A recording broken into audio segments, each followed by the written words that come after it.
Hey everybody, I'm Ashley Price. I'm a student nurse at the University of Charleston. I'm here today to kind of give you guys a little bit of information about hepatitis.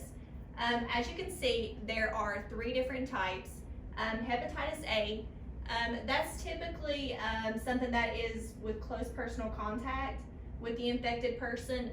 That's usually like feces, things like that. If you guys remember, we had like that little outbreak with hepatitis A, and basically it just comes down to washing your hands. Make sure you're sanitizing, make sure you're doing everything with your personal hygiene that you possibly can. Hepatitis B, it's typically through blood, semen, or other bodily fluids. And then hepatitis C is the one that we're going to be talking about today. That's from blood from the infected person, such as like illicit drug use and that type of thing. These are all three pretty common in the United States. We hear about them all the time. And today I'm kind of going to give you guys a little overview on how you can take care of that, prevent it, types of testing that you can have in order to find out if you are infected with this virus, and also just ways that you can prevent it and prevent it from spreading to other people as well. Okay, so we're going to go ahead and jump in and talk about hepatitis. And whenever we think about hepatitis, we all can pretty well tell that it is a viral infection. We know that it is spread through contaminated blood. And what's so crazy about hepatitis C is that typically people don't even know that they're infected. That's a viral infection that typically the symptoms don't even show up until, can even be like decades later. And also the largest group that's at risk are people that are born between 1945 and 1965. Those are what we call our baby boomers. Okay, so now we're going to be getting into the pathophysiology part of hepatitis C. This is a spherical enveloped single-stranded RNA virus. This virus can produce up to 10 trillion new viral particles each day. That is pretty wild whenever you think about it that way. This virus is just running rampant through your body and producing that many cells. It's a lot. It naturally targets hepatocytes and possibly B lymphocytes, and it's also accompanied by variable degrees of hepatic inflammation and fibrosis. Okay, so now we're going to talk about the clinical manifestations of hepatitis C. So as I talked about before, it can take up to decades before any type of signs and symptoms show up. So that's why it's called this silent infection. Other symptoms include bleeding, bruising easily, fatigue, poor appetite, jaundice, which is like a yellow discoloration of your skin, and it can even happen like in the white part of your eye. Dark colored urine, itchy skin, ascites, which is like a fluid buildup in your abdomen, and edema in your legs, which is swelling in your legs, weight loss, confusion, drowsiness, slurred speech, and spider angiomas, which are like spider-like blood vessels on your skin. Now, every chronic hepatitis C infection starts with an acute phase. So it usually goes undiagnosed because it rarely causes symptoms. So when signs and symptoms are present, they may include, mainly like starting out, they'll include like the jaundice, the fatigue, also nausea, fever, and also like muscle aches. So acute symptoms appear 1 to 3 months after the exposure to the virus and last 2 weeks to months. Acute hepatitis C doesn't always become chronic. Some people are cleared from hepatitis C in their bodies right after the acute phase is over. That's what's called a spontaneous viral clearance. In studies of people that have been diagnosed with hepatitis C, that's happened with like 15% to 25% of people. So the viral clearance isn't very common, but it really does respond well to antiviral therapy. So whenever you think about hepatitis C and its risk factors, you want to be very cautious, because if you're a healthcare worker and you're exposed to infectious blood, this could happen if like an infected needle pierces your skin. So you want to be very cautious, especially whenever you don't want to recap the needle. That is like throughout nursing school, that's like the biggest thing that one of the biggest things that I've been taught: do not recap the needle. If you're ever injected or inhaled illicit drugs, have HIV, if you've received a piercing or a tattoo in a tattoo parlor that's like very unclean and using unsterile equipment, if you've received a blood transfusion or an organ transplant, receiving clotting factor concentrates before 1987, also if you've received hemodialysis treatments for a long period of time, if you were born from a woman that had hepatitis C infection previously, if you were ever in prison, or you were born between, like I said, the years 1945 and 1965, because they are the highest incidence of hepatitis C infection so far. Okay, so some complications for hepatitis C are liver scarring, which is also associated with cirrhosis of the liver.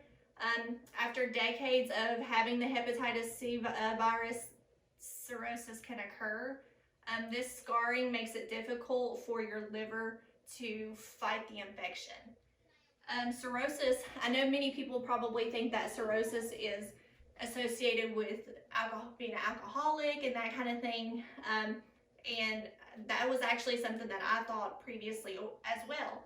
But like I said, hepatitis C can cause it, and some people, they just develop cirrhosis. I know several people that have actually just had cirrhosis and have passed away from it.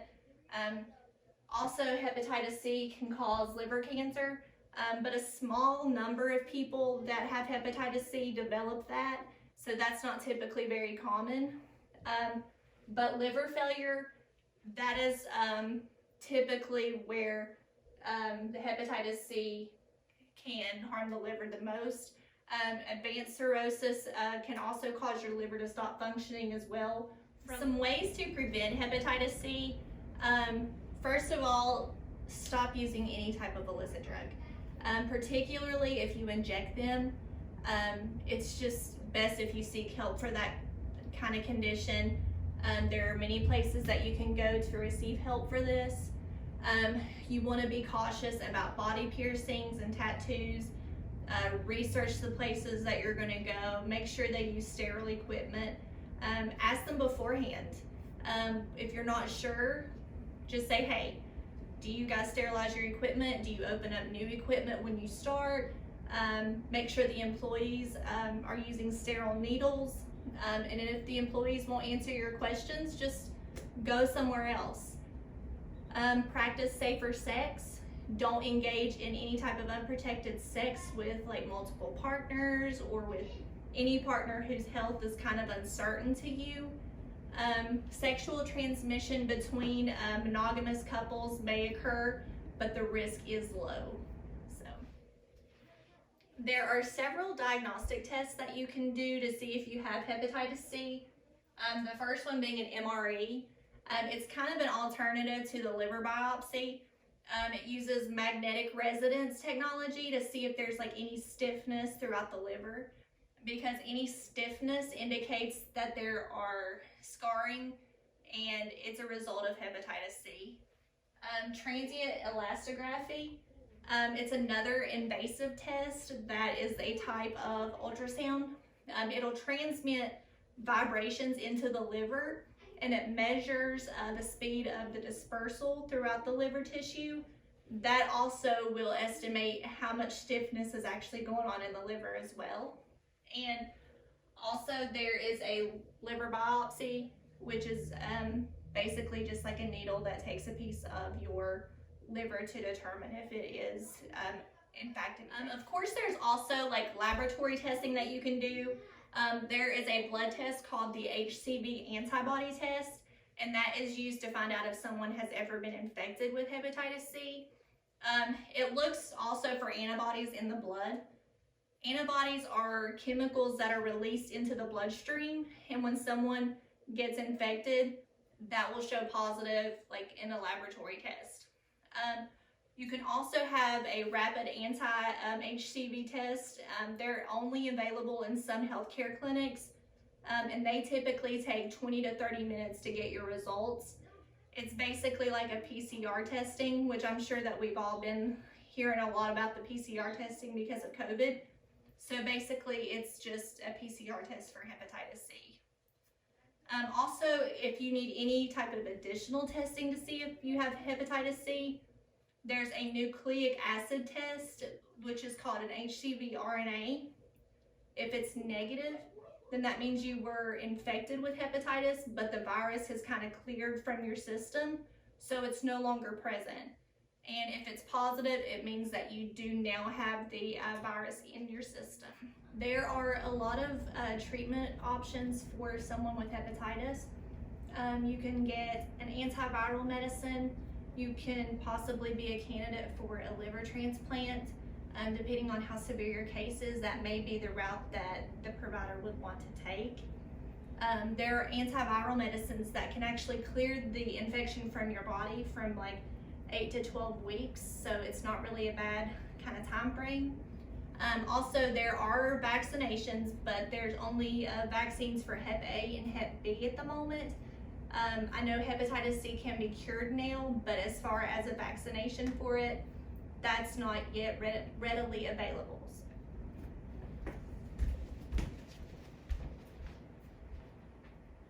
As a nurse, I think it's very important for us to educate our patients. That is the best possible way that you could prevent your patient from receiving any type of illness or infection, that kind of thing, in the future. I think that patients come into an office or a hospital and they depend a lot on us to give them the education that they need in order to progress instead of regress. So it's very important that we tell our patients the ups and downs of the condition. I think it's very important that we also talk about these clinical manifestations, talk about diagnostic testing, talk about lab testing that can be done.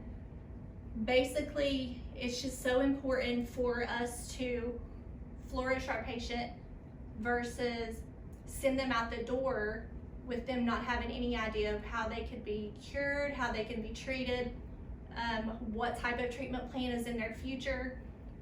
They really want to know what they can do. That concludes my discussion today on hepatitis C. I hope you guys got a little bit out of it, and I hope that you are able to further educate your patients on this type of condition, and I also hope that you found it a little bit interesting. Thank you very much for giving me some of your time, and have a great day. Thank you.